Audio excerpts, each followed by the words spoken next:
हमने कानपुर विकास प्राधिकरण के अधिकारियों के भ्रष्टाचार को और वहां पर एक फर्जी रजिस्ट्री गिरोह के खिलाफ एक मुहिम चलाई थी।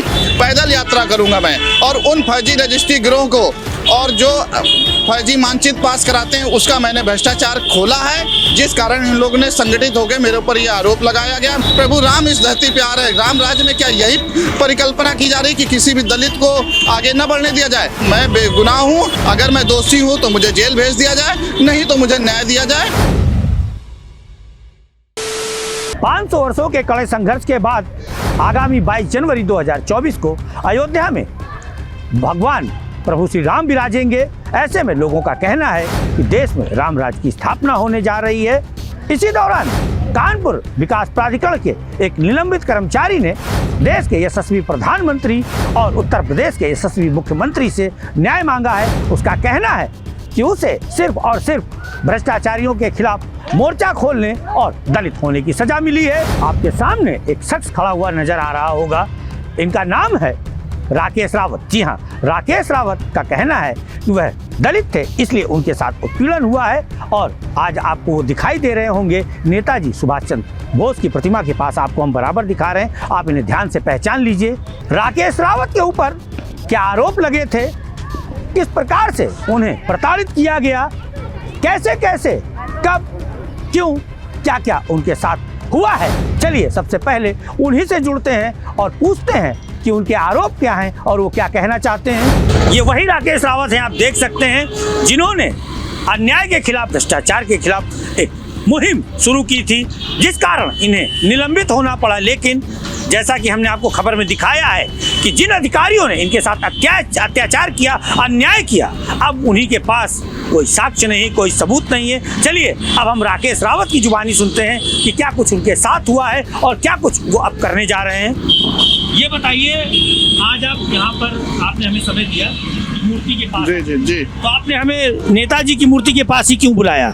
हमने आज आपको इसलिए नेताजी की मूर्ति के पास बुलाया क्योंकि देश में, प्रदेश में, पूरे भारतवर्ष में अगर एक संघर्ष का नारा दिया तो हमारे नेताजी ने दिया। आज उसी संघर्ष के नारा को साक्षी मानकर, बाबा साहब अम्बेडकर जी के संविधान को साक्षी मानकर, हमने कानपुर विकास प्राधिकरण के अधिकारियों के भ्रष्टाचार को और वहां पर एक फर्जी रजिस्ट्री गिरोह के खिलाफ एक मुहिम चलाई थी। उस गिरोह ने हमें उल्टा फंसाकर मुझको बर्खास्त किया, निलंबित किया। सबसे ज़्यादा हास्यास्पद विषय तब माना जाए जब इन्होंने दो बार निलंबित किया, दो बार बर्खास्त किया। लेकिन आज जब अधिकारियों से मैं साक्ष्य पूछ रहा हूं तो उनके पास देने के लिए कोई जवाब नहीं है। अच्छा बताइए, आप पर क्या क्या आरोप लगे थे? फर्जी रजिस्ट्री गिरोह द्वारा एक कूट रचित आरोप लगाया गया, बताया गया, विभाग में निर्वाचन अधिकारी को दिया गया कि राकेश रावत घाटमपुर प्रत्याशी प्रगतिशील समाजवादी पार्टी के साथ प्रचार प्रसार कर रहे हैं, जबकि पूरे उत्तर प्रदेश में प्रगतिशील समाजवादी पार्टी कहीं भी चुनाव नहीं लड़ी है। और आचार संहिता दौरान कुछ फोटोएं पुरानी थी जो उसको लगाते हुए इन्होंने हमारे ऊपर आरोप सिद्ध किया, जो कि संभव नहीं हो सकता था। अब शिकायतकर्ता से जब साक्ष्य मांगा जा रहा है तो वो बैकफुट पे दिखाई दे रहा है। दूसरा आरोप क्या था? आय से अधिक संपत्ति का आरोप बताया गया। विभाग के कुछ कथित लोगों ने ये बताया कि मैंने एक गाड़ी खरीदी है, उसकी सूचना नहीं दी गई, जबकि मैंने विभाग में उसकी सूचना दी गई है। उस लेटर को दबाकर एक गाड़ी को आय से अधिक संपत्ति मान लिया गया, जबकि वो गाड़ी लोन पे थी। मेरे पास कोई अचल संपत्ति नहीं है, मेरे पास किसी तरीके का बैंक बैलेंस नहीं है। आय से अधिक संपत्ति में दोषी मानते हुए मेरे साथ कार्रवाई की और मुझको मूल वेतन पर स्थापित किया गया। तीसरा आरोप क्या था? तीसरा आरोप इन्होंने ये बताया कि मैंने एक निजी काश्तकार की जमीन पे एक फर्जी आदमी को खड़ा करके रजिस्ट्री करा दी, जबकि कानपुर विकास प्राधिकरण को जांच करने का भी अधिकार नहीं था, फिर भी जांच अधिकारी नामित किया गया और सिद्ध किया गया। माननीय न्यायालय द्वारा मुझको दोष मुक्त किया गया है, जिसकी प्रति मैंने माननीय कमिश्नर साहब को, माननीय जिलाधिकारी को, माननीय उपाध्यक्ष महोदय को उपलब्ध करा दी है। आप न्याय यात्रा निकाल रहे हैं, कब न्याय यात्रा निकाल रहे हो, कैसे निकालेंगे? मैंने माननीय मुख्यमंत्री जी, माननीय मंडलायुक्त जी और जिलाधिकारी जी को पत्र के माध्यम से अवगत कराया है। मुझे एक डेट निर्धारित करी जाए, मैं अपनी पद यात्रा कानपुर विकास प्राधिकरण के मुख्य द्वार से मंडलायुक्त कार्यालय तक जाऊंगा, पैदल यात्रा करूंगा मैं, और उन फर्जी रजिस्ट्री गिरोह को और जो फर्जी मानचित्र पास कराते हैं उसका मैंने भ्रष्टाचार खोला है, जिस कारण इन लोगों ने संगठित होकर मेरे ऊपर ये आरोप लगाया गया। मैं बेगुनाह हूँ। मैं एक दलित कर्मचारी होने के नाते मैंने विकास प्राधिकरण में कर्मचारियों के हित के लिए मुद्दा उठाया। करोड़ों रुपए जो नुकसान कर रहे थे, जो जिसमें कुछ अधिकारी भी कहा कि आप दलित कर्मचारी हैं, इसका मतलब क्या है? इसका मतलब ये, माननीय मुख्यमंत्री जी, माननीय नरेंद्र मोदी जी, हमारे प्रधानमंत्री जी, उन्होंने दलितों को हमेशा आगे बढ़ाने का काम किया, लेकिन यहाँ के कुछ अधिकारी जो नहीं चाहते हैं कि किसी भी दलित का उत्थान हो और दलित अपनी बात रखे, राम राज स्थापित होने जा रहा है। 22 तारीख को अयोध्या में भव्य दीपावली मनने जा रही है। प्रभु राम इस धरती पे आ रहे हैं। राम राज्य में क्या यही परिकल्पना की जा रही है कि किसी भी दलित को आगे न बढ़ने दिया जाए? अगर मैं दोषी हूँ तो मुझे जेल भेज दिया जाए, नहीं तो मुझे न्याय दिया जाए। मैं पदयात्रा के माध्यम से अपनी बात रख रहा हूँ। आपने सुन ही लिया होगा कि क्या कुछ कहा है कानपुर विकास प्राधिकरण के सर्वेयर रहे राकेश रावत जी ने। चलिए अब हम आपको थोड़ी डिटेल बताते हैं और उसके बाद जो राकेश रावत जी पर आरोप लगे हैं उनके बारे में भी कुछ विस्तार से बताते हैं। कानपुर विकास प्राधिकरण में पूर्व में तैनात रहे KDA-BC के पद पर अरविंद सिंह जब आए तो उन्होंने धमाल मचा दिया। उन्होंने अपने आप को एक सख्त अधिकारी दिखाने के लिए सबसे पहले तो गरीबों के आसियानों पर बुलडोजर चलाए थे। अगर आप वो पल भूल गए हो तो हम फिर से आपको दिखा रहे हैं। देखिए कैसे गरीब महिलाएं रोती हुई नजर आ रही हैं।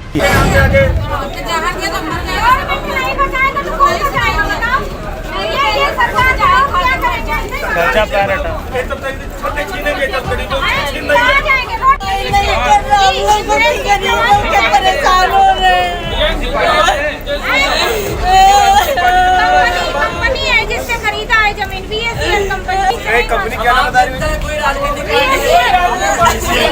कंपनी। तो देख लिया होगा आपने कि कैसे गरीबों के आसियानों पर बुलडोजर चलवाया था पूर्व उपाध्यक्ष अरविंद कुमार सिंह ने।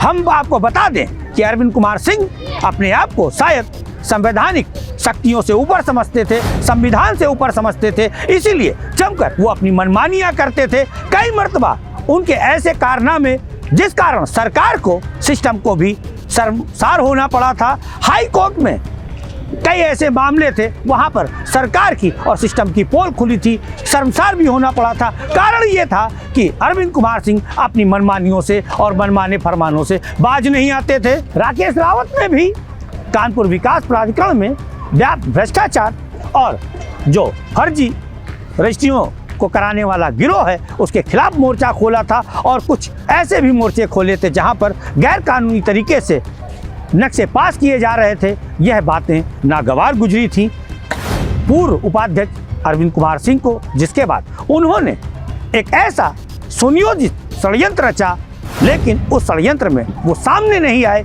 उन्होंने मनमानियां करवाई और उन मनमानियों का ये फलसफा निकला कि जो एक ईमानदार कर्मचारी था, जो उत्तर प्रदेश की योगी सरकार की जीरो टॉलरेंस नीति का पालन कर रहा था, उसे निलंबित कर दिया गया। एक नहीं 2 बार राकेश रावत पर जो आरोप लगे थे उनमें से पहला आरोप आपके सामने है। राकेश रावत पर पहला आरोप लगा था कि उनके द्वारा प्रगतिशील समाजवादी पार्टी घाटमपुर से प्रत्याशी का प्रचार व प्रसार व प्रधानमंत्री आवास योजना का प्रलोभन देकर के किया गया था। इसके बारे में राकेश रावत का कहना है कि इस आरोप की जांच अपर सचिव गुड़ाकेश शर्मा द्वारा की गई थी, लेकिन इन्होंने अपने सरकारी पद का दुरुपयोग किया है। कारण ये है कि इस मामले में जांच अगर कोई कर सकता था तो वो था इलेक्शन कमीशन, लेकिन उसके बाद भी एक बात उन्होंने और हैरत अंगेज बताई है कि इस वर्ष प्रगतिशील समाजवादी पार्टी ने चुनाव ही नहीं लड़ा था। हमें जनता से उनका जवाब चाहिए, क्या वाकई में वर्ष 2022 में प्रगतिशील समाजवादी पार्टी चुनाव लड़ी थी, और अगर नहीं लड़ी थी तो क्या वाकई में राकेश रावत के साथ यह अन्याय हुआ है? हमें आपके जवाब का इंतजार रहेगा। अपना जवाब हमें कमेंट बॉक्स में दीजिए। चलिए अब आरोप नंबर 2 की ओर आपको ले सकते हैं, वो आपके सामने है। आरोप था आय से अधिक संपत्ति में स्कॉर्पियो लेने की सूचना प्राधिकरण को प्रदान न करना। उसमें कहना है राकेश रावत का 24/12/2016 को उपाध्यक्ष को उन्होंने स्कॉर्पियो लेने की सूचना दे दी थी। अब इसमें आप जांच अधिकारी का नाम जान लीजिए। जांच अधिकारी का नाम है शशि भूषण राय, जो विधि अधिकारी हैं। इसमें उनका कहना है कि सरकारी पद का दुरुपयोग करके अपने अधिकार से बाहर जा करके जांच की गई है। आरोप नंबर 2 आपके सामने है। हम जांच अधिकारी की बात ना करते हुए सिर्फ और सिर्फ जनता जनार्दन से एक सवाल करना चाहते हैं, क्या एक स्कॉर्पियो गाड़ी की सूचना ना देना या एक स्कॉर्पियो गाड़ी एक कर्मचारी को अपने यहाँ रखना, क्या आय से अधिक संपत्ति का मामला बन सकता है? अगर बन सकता है तो कानपुर विकास प्राधिकरण के कई ऐसे कर्मचारियों अधिकारियों का हम नाम जानते हैं जिनके पास एक नहीं कई गाड़ियां हैं और बहुत ज़्यादा उन्होंने संपत्तियां अर्जित कर रखी हैं। अभी हाल ही में कुछ लोग रिटायर हुए हैं, उनकी तो फैक्ट्रियां भी हैं। चलिए अब आरोप नंबर 3 की ओर बढ़ते हैं। आपके सामने है आरोप नंबर 3 आपके सामने है, जिसमें आरोप लगा था निजी काश्तकार की जमीन को हड़पने व एक फर्जी एवं शराबी व्यक्ति को खड़ा करके रजिस्ट्री कराने का आरोप है। इसमें राकेश रावत का कहना है कि निजी काश्तकार की भूमि की जांच करने का अधिकार प्राधिकरण को नहीं है। तथ्यहीन जांच करके आरोप सिद्ध किया गया।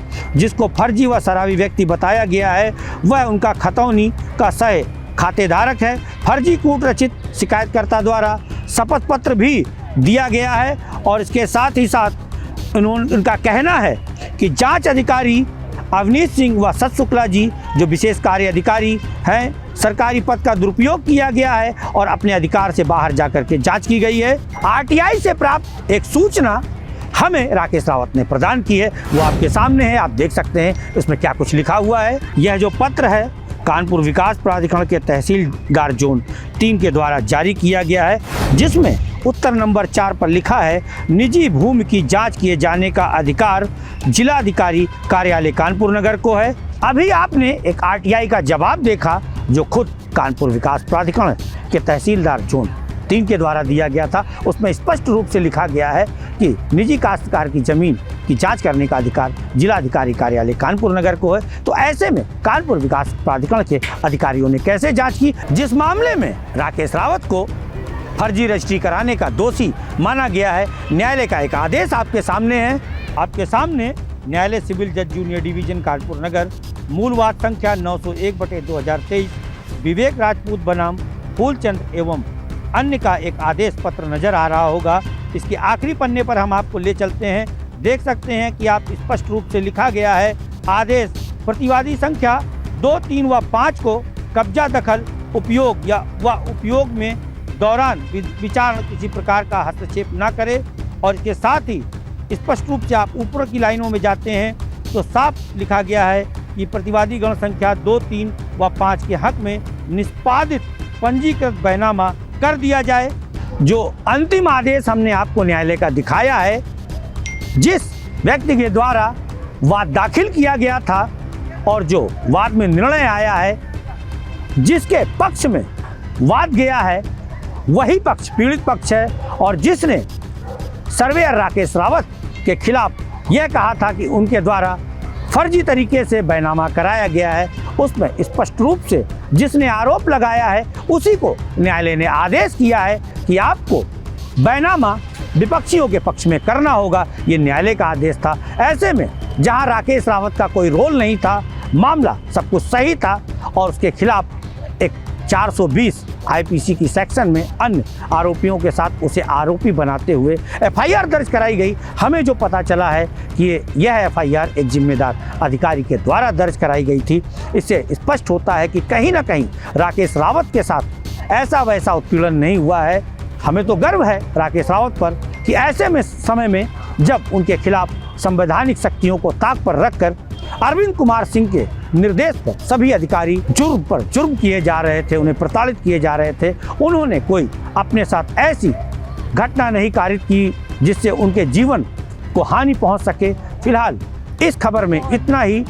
जवाब अब आपको देना है कि प्राधिकरण में जो राकेश रावत के साथ यह सब हुआ है उसके लिए कौन कौन जिम्मेदार है और अब उन अधिकारियों पर, उन कर्मचारियों पर क्या कार्रवाई होनी चाहिए जो राकेश रावत के उत्पीड़न में भागीदार हैं, साझीदार हैं। फिलहाल इस खबर में इतना ही।